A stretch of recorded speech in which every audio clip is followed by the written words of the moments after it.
like to thank the gastrointestinal endoscopy for this opportunity to comment on our recently published paper entitled Western Outcomes of Circumferential Endoscopic Submucosal Dissection for Early Esophageal Squamous Cell Carcinoma.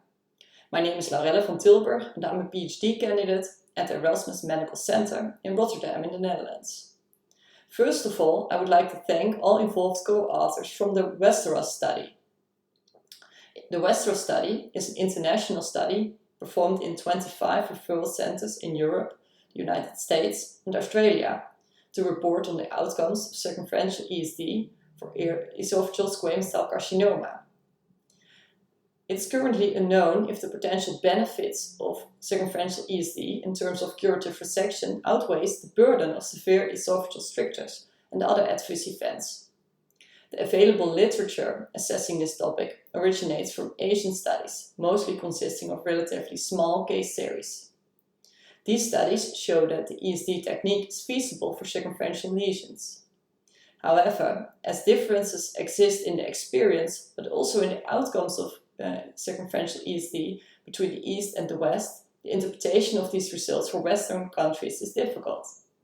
Therefore, in this study, we assessed the effectiveness and safety of circumferential ESD for the treatment of early esophageal squamous cell carcinoma in Western countries.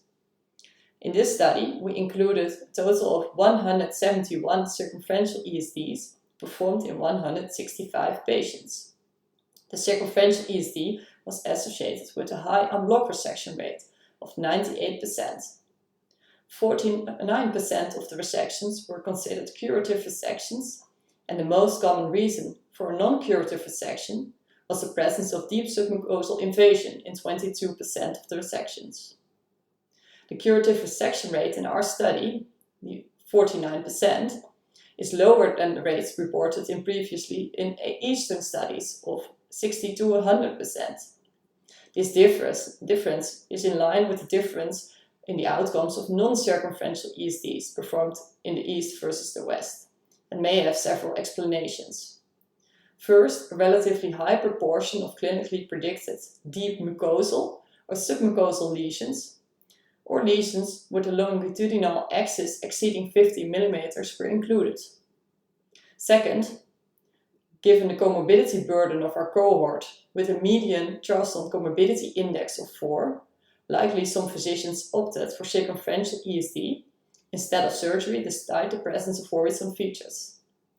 Third, it might be the case that Western endoscopists might be a little bit less familiar with the optical diagnosis of early esophageal squamous cell carcinoma.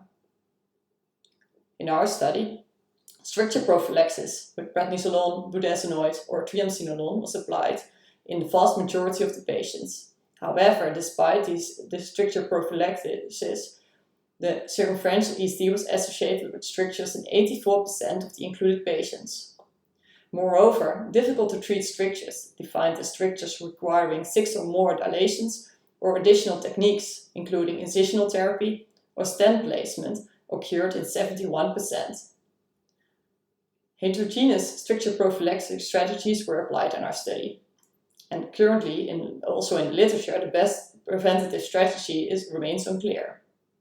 Adverse events consisting of interprocedural perforations occurred in 4%, delayed bleeding in 0.6%, and cardiorespiratory events in 5%. 79% of the patients were alive and cancer-free 2 years after circumferential ESD.